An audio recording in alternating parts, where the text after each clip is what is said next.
I'm Jade. And I'm Jay. The shock has faded. We are now in the long, scary slog through a pandemic that looks like it's going to stretch at least into 2021. So how is the music world going to sustain itself? In the short term, some federal funding has come to the rescue.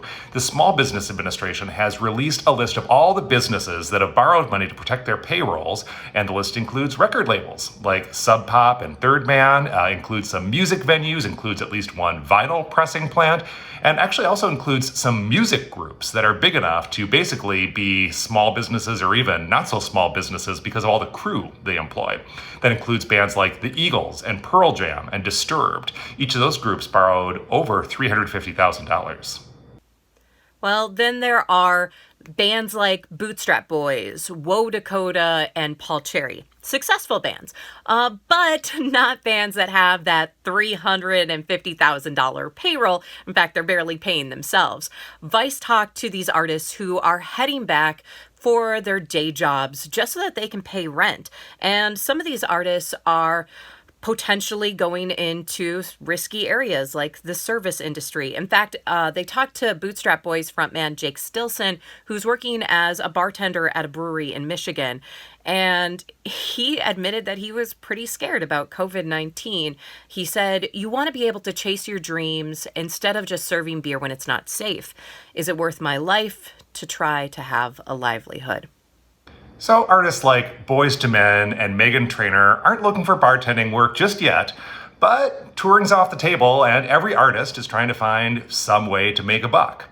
Rolling Stone rounded up a bunch of different ways that musicians are managing to make money right now.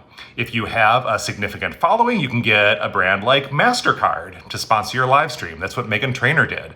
Or you can go on a sponsored date for Bumble, like Common did with Tiffany Haddish. Or you can do like Boyz II Men and write an ice cream jingle. Thinking of you. You're so tasty, so smooth and creamy. Gotta have you, yeah. What can I say? Every flavor tastes like a summer day. That's why I love you. So fun, you're the only one. Gotta have some. And of course, you can always promote your music on a streaming service. But how much are you actually making on that? Well, Tasmin Little, she's a popular classical violinist. She just shared that for the past 6 months, so half a year, for her 3.5 million streams, she made, any guesses? $15.50. I know, that was not what I was thinking. I thought it would be way more, but that's the deal. So music unions and advocacy groups, they are trying to get increased streaming payments, or at least a redistribution of how those payments come out. So how would that work? Well, right now, how it works is, say Jay and I each pay $10 a month to Spotify. And in that 1 month, I listened to my favorite one album from my favorite baby band just once. Jay, on the other hand, in that same month, he listens to his favorite Bruce Springsteen album 30 times. Well, how that breaks down is Bruce Springsteen ends up getting paid 30 times as much as my baby band. And how they think it should be, one of these ideas about redistribution is that since Jay and I are paying the same amount, those two bands should get the same amount. And they think that will eventually benefit those smaller artists. Bruce Springsteen does not need my pennies, especially since I already bought all his albums on vinyl, CD, and in the case of Born to Run, 24-karat gold-plated CD. You remember when that was a thing, Jade? Oh, God. Bruce has enough. The boss is paid. The label swore that it sounded so much better. I thought it sounded great, but of course I always do. Well, on Bandcamp, the system works differently than on other streaming services. You buy music on a per song or per album basis. A lot of indie artists have found they can make a lot more money that way, and they've been encouraging their fans to support them on that platform. This week I had a chance to connect with Joe Holt, who's a Bandcamp co-founder and currently their director of engineering. So even though music does stream on your service, you don't think of yourself as a streaming service. Yeah, I mean, streaming is a technical term, right? That's been kind of co-opted to mean subscription. What you're doing is you're renting, music. When you pay $10 a month, you're paying a couple of cents to listen to this album today and another album tomorrow, and then those cents get bottled up and sent to not the person you listen to, but the Byzantine set of agreements that the streaming service has created with the rights holders. Maybe a little bit of that finally comes down to the artist. Just buy the music.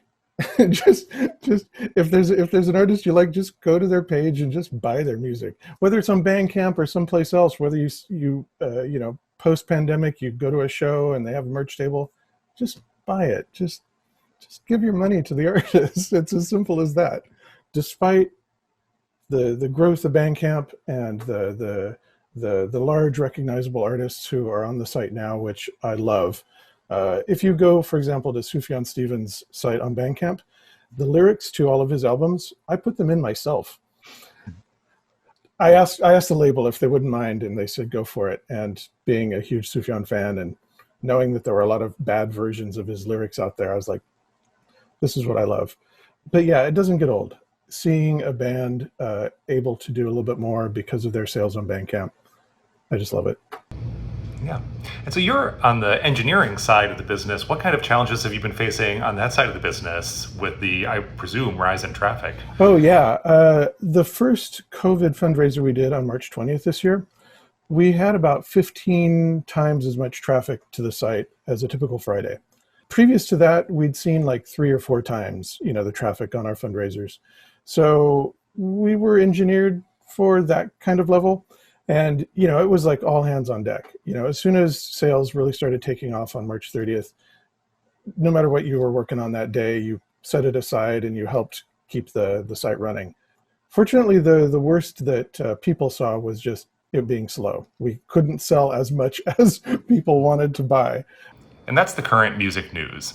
We'll be back with another update, so like and follow us. You can be sure to catch it. In the meantime, listen to The Current on your radio, on your smart speaker, on our app, or on our web stream. And click in the comments to let us know what music news stories are meaningful to you.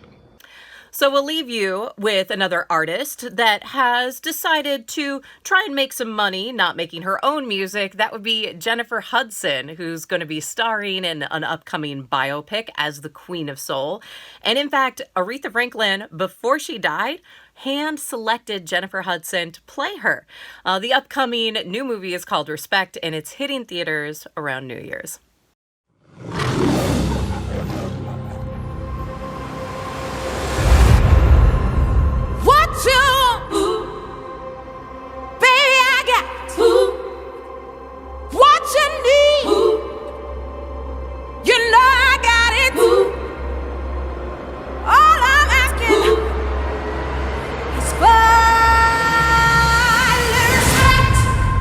How many albums have you had? 4. And no hits. Honey, find the songs that move you. Until you do that, you ain't going nowhere.